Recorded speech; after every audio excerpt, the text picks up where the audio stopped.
जय हिमालय, जय भारत। हिमालय लोग यूट्यूब चैनल में आपका स्वागत है और मैं हूं जर्नलिस्ट डॉक्टर हरीशचंद्र लखेड़ा।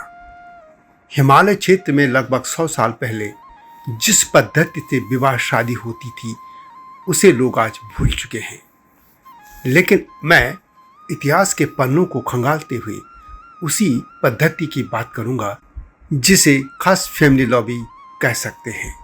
जी हाँ, आज मैं खास फैमिली लॉ पर ही बात करूंगा, लेकिन जब तक मैं आगे बढ़ूं आपसे अनुरोध है कि हिमालय सभ्यता पर केंद्रित इस चैनल को सब्सक्राइब अवश्य कर दीजिए। हिमालय क्षेत्र में आज जो भी शादी ब्याह होते हैं वो हिंदू धर्म की पद्धति के अनुसार होते हैं। इसमें मिताक्षरा मुख्य तौर पर है। मिताक्षरा महर्षि याज्ञवल्क्य की स्मृति पर विद्वान ज्ञानेश्वर की टीका है, जिसकी रचना 11वीं शताब्दी में हुई थी। यह ग्रंथ जन्मना उत्तराधिकार के सिद्धांत के लिए प्रसिद्ध है। हिंदू उत्तराधिकार संबंधी भारतीय कानून को लागू करने के लिए मुख्य रूप से 2 मान्यताओं को माना जाता है। पहला है दया भाग मत, जो बंगाल और असम में लागू है या नॉर्थ ईस्ट की हम बात कर सकते हैं, और दूसरा है मिताक्षरा, जो शेष भारत में मान्य है। मिताक्षरा उत्तराधिकार के नियमों यानी बेटों के पैतृक संपत्ति पर जन्म सिद्ध अधिकार की बात करता है। मिताक्षरा के अनुसार प्रत्येक व्यक्ति को जन्म से ही अपने पिता की संयुक्त परिवार संपत्ति में हिस्सेदारी हासिल हो जाती है। हालांकि केंद्र सरकार ने 2005 में इस कानून में संशोधन करने के बाद लड़कियों को भी पुश्तैनी संपत्ति में अधिकार देने का अधिकार दे दिया। यह कह सकते हैं कि मिताक्षरा प्रणाली में पुत्र पिता के जीवन काल के दौरान ही संपत्ति पर अधिकार का दावा कर सकते हैं, जबकि दया भाग प्रणाली में पिता की मृत्यु के बाद ही पुत्र संपत्ति का अधिकार का दावा कर सकते हैं। बस इतना ही अंतर इन दोनों में है।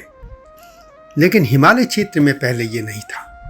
हिमालय लोगों के विवाह के अपने कानून थे, जो कि हिंदू धर्म के कर्मकांड से मुक्त थे।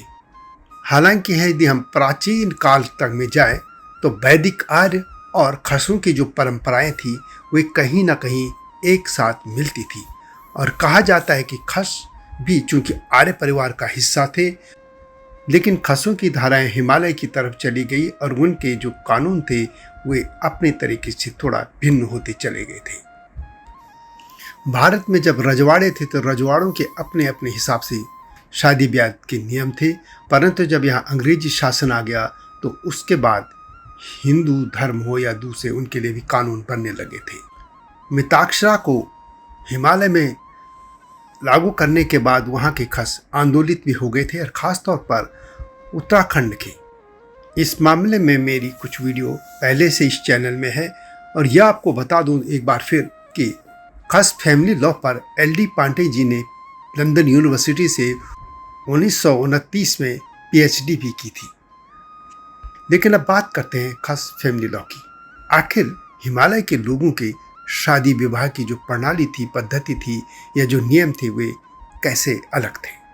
हिमालय वासियों के लिए शादी विवाह 7 जन्मों का बंधन नहीं था, यानी शादी विवाह को कभी भी तोड़ा जा सकता था, और ख़ास तौर पर महिलाओं की इच्छा यदि हो जाती थी तो वे शादी को कभी भी तोड़ सकती थी। जबकि मिताक्षरा या हिंदू धर्म के अनुसार शादी विवाह 7 जन्मों का ही नहीं, जन्म जन्मांतरों का एक संबंध होता है जिसे तोड़ा नहीं जा सकता था। मैं उस कालखंड की बात कर रहा हूँ। बाद में हालांकि तलाक को भी हिंदू धर्म ने स्वीकार कर लिया था। खसों में एक ढांटी विवाह होता था जिसको मान्यता दी जाती थी, लेकिन वैदिक आर्य इसे मान्यता नहीं देते थे। खसों में शादी विवाह के लिए गणेश पूजा या धागा समारोह या जिसको हम कह सकते हैं फेरे वगैरह का कोई आवश्यकता या ज़रूरत या ज़रूरी भी नहीं था, लेकिन वैदिक आर्यों की जो शादियां थी उसके लिए यह समारोह आवश्यक था, यानी शादी के फेरे और पूजा पद्धति आवश्यक थी। अब इस बारे में विस्तार से मैं आपको बताता हूँ। खसों में एक प्रथा ये थी कि कन्या शुल्क या वधू मूल्य देकर विवाह किया जा सकता था। उसमें यह था कि लड़की के पिता को कुछ धनराशि दे दी जाती थी और उसके बाद विवाह होता था, जबकि वैदिक कार्य इसे गलत मानते थे। खस समाज में बहुपति प्रथा प्रचलन में थी और इसके अवशेष आज भी जौनसार भाबर और सिरमौर जो कि हिमाचल प्रदेश है वहाँ के हाटी समाज में आज भी मिल जाते हैं। हालांकि वैदिक आर्य इसका विरोध जरूर करते थे, लेकिन पांडवों की हम बात करें तो यह प्रथा उनमें भी मिलती है जब द्रौपदी ने 5 पांडवों से ब्याह किया था। खसों में विधवा विवाह प्रचलन में था। बड़े भाई की मृत्यु हो जाने पर उसकी पत्नी अपने देवर से विवाह कर लेती थी। खसों में पुनर्विवाह एवं विधवा विवाह आसानी से हो जाता था, समाज इसकी अनुमति देता था। हिमालय के निम्न वर्गीय समाजों में एक ढाटी विवाह की भी परंपरा कायम थी, जिसके अनुसार उस वर्ग की महिलाएं स्वेच्छा से अपने पूर्व पति को छोड़कर अन्य व्यक्ति के साथ शादी कर लेती थी। इसे ढाटी प्रथा कहते थे, यानी निरअनुष्ठानिक, जिसमें कोई अनुष्ठान नहीं किया जाता था और महिला अपनी स्वेच्छा से किसी भी व्यक्ति को अपना पति मान लेती थी। लेकिन यह समृद्ध या संभ्रांत परिवारों में ऐसा नहीं था। इसके अलावा एक और प्रथा थी जिसे ठेकुआ प्रथा कहा जाता था। इसमें पारिवारिक विधान के अंतर्गत ठेकुआ प्रथा के तहत किसी विधवा स्त्री को अपने घर में रहते हुए एक सेवक पति, यानी जिसको टेकुआ कहा जाता था, उसे रखने अथवा अपने पूर्व पति के नाम पर संतति उत्पन्न करने की सामाजिक स्वीकृति थी। यानी वह एक ऐसे पति को रख सकती थी जो उसका भरण पोषण करे, या उसके जो पहले पति, जो मृत पति है, उसके बच्चों का लालन पोषण करे, वो रख सकती थी। और ये भी था कि नए पति से उत्पन्न बच्चों को, जो उसके मृत पति था, उसी का नाम या उसी का वारिस माना जाता था। और महिला जब चाहती थी इस ठेकुआ पति को जाने के लिए कह सकती थी।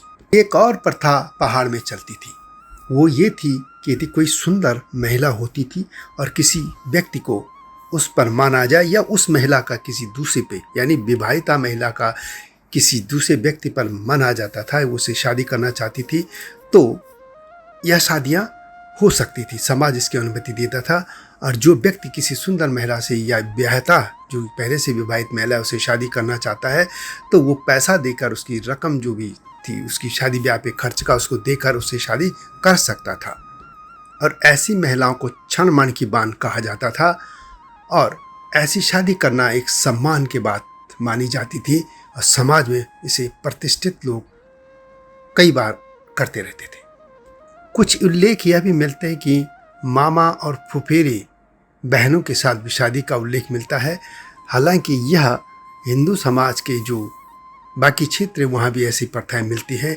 और यदि हम बात करें, अर्जुन ने भी ममेरी बहन से शादी की थी। वैसे मैं इसमें एक अलग से वीडियो ला रहा हूँ जिसमें वैदिक आर्यों और खसों की जो शादियाँ थी उसमें कितनी समानता है, इस पर जल्दी एक वीडियो लाऊंगा। लेकिन अभी मैं वैदिक आर्यों में जो शादी के प्रचलन थे उसकी भी बात सामने रख लेता हूँ। हिंदू धर्म में 8 तरह के विवाह माने गए हैं: ब्रह्म विवाह, देव विवाह, आर्ष विवाह, प्रजापत्य विवाह, असुर विवाह, गांधर्व विवाह, राक्षस विवाह और पैशाच विवाह। जैसा कि हिंदू धर्म में राक्षस विवाह या पैशाच विवाह की बात हुई है, उसी तरह का खसों में भी एक विवाह था। वो था डोला, सरोल, झांझर जैसे विवाह थे। और इसमें यह कहा जाता था कि शास्त्रीय अनुष्ठान किए बिना ही जिस तरह से गांधर्व विवाह होता है, उसी तरह से यह शादी हो जाती थी। हिमालय क्षेत्र में एक और शादी होती थी जिसको घर जवाई शादी कहते हैं। घर जवाई में लड़की जिसकी शादी करता है उसके घर चले जाता था और वहीं वो रहने लग जाता था। यह तो आज पूरे समाज में व्याप्त है यह प्रथा। अब तो यह सब कुछ समाप्त होता जा रहा है।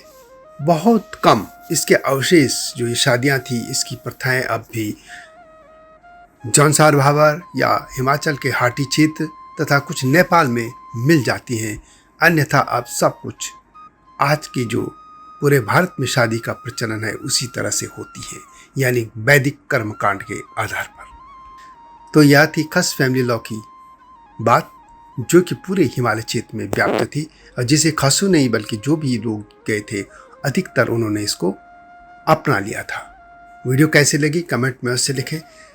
चैनल को सब्सक्राइब करना न भूलना और वीडियो को लाइक भी कीजिए, सब्सक्राइब भी कीजिए। यह आपसे अनुरोध है। यदि आप इसको लाइक करेंगे, शेयर करेंगे तो यह मेरे लिए आपकी तरफ से एक भेंट होगी। मिलता हूँ नई गाथा के साथ, तब तक जय हिमालय, जय भारत। हिमालय पे पेड़ हो तो गीत गाएंगी नदियाँ, गीत गाएंगी नदियाँ। पेड़ों पे चिड़िया है तो गीत गाएंगी नदियाँ, पेड़ों पे चिड़िया है तो गीत गाएंगी नदियाँ। माँ की लोरी जैसे होते हैं नदियों के गीत।